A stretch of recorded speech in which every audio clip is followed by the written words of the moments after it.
Hi, this is Dr. Supraja, dental surgeon from MAA Hospitals, Jubilee Hills. So we provide a wide range of dental services here in MAA Hospitals, which includes services like crown and ridge. We do single sitting root canals also with digital smile designing, Invisalign kind of advanced orthodontic treatments, and other periodontal plastic surgeries, etc., which includes smile designing also.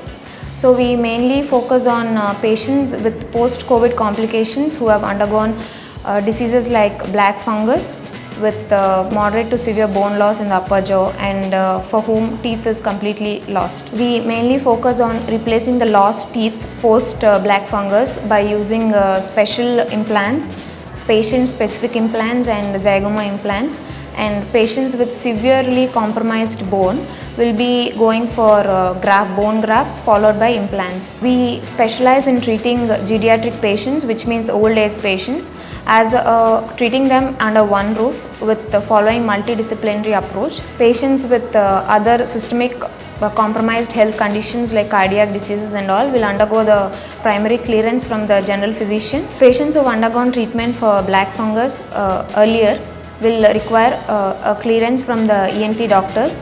Post that, we will take care all the dental requirements that is required for the patient who will undergo for the replacement of the lost teeth. Please do visit at MAA Hospitals, Jubilee Hills Checkpost. We will be available from morning 10 a.m. to 7 p.m. in the evening. You can walk in any time with prior appointment or a regular checkup. Thank you.